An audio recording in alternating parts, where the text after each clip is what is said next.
Hello everyone, Shri IAS academy में आपका स्वागत है। जैसा कि आप जानते हैं कि श्री आईएएस एकेडमी ने आंसर राइटिंग सीरीज की शुरुआत की है, जिसमें ऑलरेडी हमारे 165 पार्ट आ चुके हैं। ये हमारा पार्ट 166 है। इसमें हम देखेंगे कि आपके द्वारा हमारे टेलीग्राम चैनल पर किस प्रकार का प्रश्न भेजा गया, उसे आपने किस तरीके से लिखा और वास्तव में आपको उसे कैसे लिखना है। तो चलिए शुरू करते हैं। जैसा कि आप देख रहे हैं, ये प्रश्न आपके द्वारा हमारे टेलीग्राम चैनल पर भेजा गया है। तो सबसे पहले हम आपके इस प्रश्न को पढ़ेंगे, फिर आपके उत्तर को पढ़ेंगे और फिर देखेंगे कि वास्तव में आपने इसे कैसे लिखा है और आपको और किन बिंदुओं को ऐड करने की आवश्यकता है। आपका प्रश्न है, प्लासी के युद्ध के निर्णय की पुष्टि अंग्रेजों द्वारा बक्सर की विजय ने कर दी, टिप्पणी कीजिए। काफ़ी अच्छा प्रश्न है। आपने लिखा है 23 जून 1757 को लड़े गए प्लासी के युद्ध में अंग्रेजों की भूमिका एक पर्दे के पीछे के कलाकार की तरह रही थी, जिसमें उन्होंने अपनी कूटनीतिक बुद्धिमत्ता का प्रदर्शन किया था। यह युद्ध एक वास्तविक युद्ध न होकर सिर्फ एक झड़प मात्र था, जो कि षड्यंत्रों से भरा हुआ था, जिसमें किसी भी पक्ष की वास्तविक शक्ति का सही आकलन लगा पाना कठिन था। जबकि बक्सर के युद्ध ने इन सब प्रश्नों का जवाब दे दिया था, जिसमें अंग्रेजों ने न सिर्फ अपनी सैन्य कुशलता का प्रदर्शन किया, बल्कि भारत की धरती पर वास्तविक रूप में अपने अगले 200 वर्षों के भारत पर शासन करने हेतु निपुणता का भी परिचय दिया। अंग्रेजों ने बक्सर के युद्ध में उत्तर भारत की तत्कालीन समय की सर्वोच्च शक्तियों के गठबंधन अवध, बंगाल प्लस मुगल और अप्रत्यक्ष रूप से इस त्रिपक्षीय गठबंधन को समर्थन दे रहे फ्रांसीसियों को अपनी सैन्य शक्ति का परिचय दिया और इन पर विजय प्राप्त की। बक्सर के युद्ध के उत्तर भारत में अंग्रेज सर्वशक्ति के रूप में उभर कर आए और उनका उत्तर भारत के संसाधनों पर प्रत्यक्ष रूप से एकाधिकार हो गया। अतः हम ये कह सकते हैं कि प्लासी के वो सभी निर्णय जो अस्पष्ट रह गए थे, इन सबको स्पष्टता बक्सर के युद्ध में अंग्रेजों की विजय ने प्राप्त प्रदान कर दी, जिसने ये तो तय नहीं किया कि भारत पर अगला शासन किसका होगा, लेकिन ये जरूर स्पष्ट कर दिया कि भारत पर अगला राज किस किस का नहीं होगा। देखिए, ये जो लाइन आपने निष्कर्ष में लिखी ना, वास्तव में ये लाइन उपयोग होती है मराठों के संदर्भ में, खासतौर पर पानीपत की थर्ड बैटल पे। तो आप उस लाइन का यहाँ पर उपयोग ना करें, क्योंकि इस लाइन से कुछ भी स्पष्ट नहीं हो सकेगा कि कौन राज करेगा कौन नहीं राज करेगा। क्यों?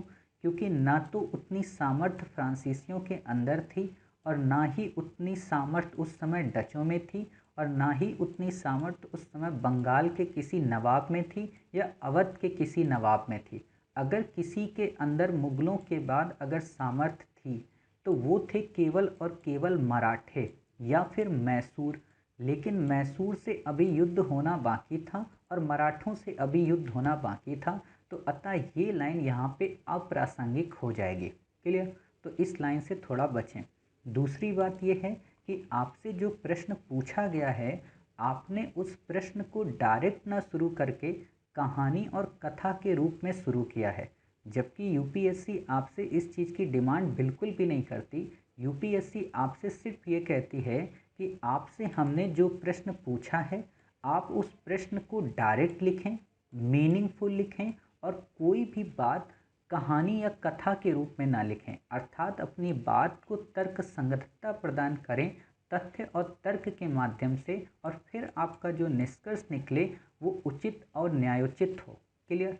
तो बिल्कुल सिंपल सा प्रश्न है। वास्तव में मैंने इस प्रश्न को ये बताया था कि जब भी आप इस प्रश्न को पढ़ें तो पहले प्रश्न को पढ़ें। तो प्रश्न क्या है? प्लासी के युद्ध के निर्णय, अर्थात प्लासी के युद्ध में वो परिणाम कौन से निकले, अर्थात चाहे वो राजनीतिक हो चाहे फिर वो आर्थिक परिणाम हो, वो कौन से थे आपको वो बताना है। और उन परिणामों की वैलिडिटी बक्सर के परिणामों ने कर दी। बक्सर की देखो, बक्सर के युद्ध की पृष्ठभूमि आपसे नहीं पूछ रहा और ना ही प्लासी के युद्ध की पृष्ठभूमि पूछ रहा। ये बेसिकली आपसे प्लासी के परिणामों की और बक्सर के परिणामों की पृष्ठभूमि पूछ रहा है। क्लियर? तो आपको क्या करना है कि आप डायरेक्ट पहले बताएंगे कि प्लासी के बाद कंपनी को क्या मिला। एक कठपुतली नवाब मिला, उसे एकाधिकार व्यापार का मिला, उसे दस्तक का दुरुपयोग का अधिकार मिला, साथ ही उसे कई सारे क्षेत्रों की दीवानी प्राप्त हो गई। अब ये दीवानी पूरी तरह से क्लियर नहीं थी, उसे क्षेत्र की भी प्राप्ति होनी थी, बट वो हुआ नहीं। अब इन्हीं चीज़ों को जब उसकी महत्वाकांक्षा बढ़ी और 1760 में वो जब मीर जाफ़र से ये कहता है, कंपनी कहती है कि आप हमें मिदनापुर, वर्धमान और चटगांव की सूबेदारी दे दो, आप हमें सिलहट के चूने के व्यापार और सोरा के व्यापार में हिस्सेदारी दे दो। और जब उन्होंने मना कर दिया अर्थात कठपुतली नवाब ने, तो कंपनी ने फिर इन्हें अपदस्थ कर दिया और मीर कासिम को सत्ता में लाए। अर्थात मीर कासिम से उनको क्या मिल गया, वर्धमान, चटगांव और मिदनापुर की सूबेदारी मिल गई।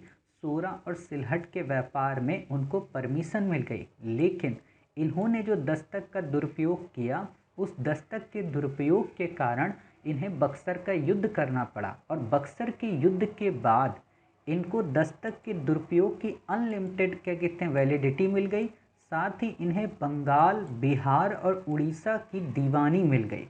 समझ रहे हो, ये काफ़ी बड़ी बात है कि किसी भी एक व्यापारिक कंपनी को बंगाल, बिहार और उड़ीसा की दीवानी मिल जाए और साथ ही इसे निज़ामत की जगह पे केवल दीवानी का राइट मिला, अर्थात केवल रेवेन्यू वसूली का। एक तरीके से आप ये समझ सकते हो कि एक शासन का पहिया कंपनी के हाथ में आ गया तो दूसरा पहिया उस समय के कठपुतली नवाब के। अब नवाब भी कठपुतली था, इसलिए ये अलग हो नहीं सकता था।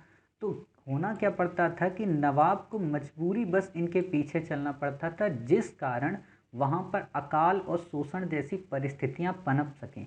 हमने ऑलरेडी इसको अपने टॉपिक्स में काफ़ी अच्छे से डिस्कस किया है, खासतौर पर मॉडर्न इंडिया की हिस्ट्री ऑप्शन की सीरीज में, कि प्लासी और बक्सर के संबंध में क्या घटनाएं घटी थी और उन्होंने किस तरीके का इम्पैक्ट डाला। तो आप वहाँ से भी इस लेक्चर को सुनकर इस प्रश्न के उत्तर को और अच्छे से गढ़ सकते हैं। आपको यहाँ पे इतनी कहानी नहीं बतानी है, विश्लेषण अगर आपको करना है तो आप पहले इस प्रश्न को इनकोड कर दें, जो मैंने बताई कि कौन कौन सी उनको रियायतें चाहिए थी और कैसे उनको मुग़ल बादशाह भी अधीन आ जाता है, ट्रीटी ऑफ इलाहाबाद के अंतर्गत अवध का नवाब भी अधीन आ जाता है, उत्तरी सरकार की प्राप्ति हो जाती है, घेरे की नीति के तहत अवध का नवाब कंट्रोल में होता है, साथ ही उन्हें अवध में मुक्त व्यापार की परमिशन मिल जाती है और इस तरीके से गंगा के मध्य का पूरा क्षेत्र ये उनके अधीन आ जाता है। क्लियर? तो आप ऐसे बता सकते हो, तो इससे आपका उत्तर काफ़ी अच्छा हो जाएगा। और जब आप विश्लेषण करें तो आप बता दें कि यहीं के रिसोर्सेज ने, यहीं की प्रभुता ने इन्हें आगे चलकर दक्कन में दखल अंदाजी करने का मौका दिया, जिस कारण फलता, मैसूर और मराठे युद्ध हुए। तो इससे आपका उत्तर काफ़ी होलिस्टिक अप्रोच में कवर हो जाएगा।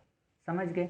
आपको ये समझ में आ गया होगा कि वास्तव में आपने इसमें क्या चीज़ें नहीं लिखी हैं और आपको किन चीज़ों को ऐड करना है और अपनी इस कहानी और कथा को यहाँ पर नहीं लिखना है। ये चीज़ें देखिए, होता क्या है, ये यूनिवर्सिटी में जब हम लिखते हैं या कोई ब्लॉग्स लिखते हैं या जब हम डिबेट करते हैं तो आपकी ये सारे पॉइंट्स काम आ जाएंगे।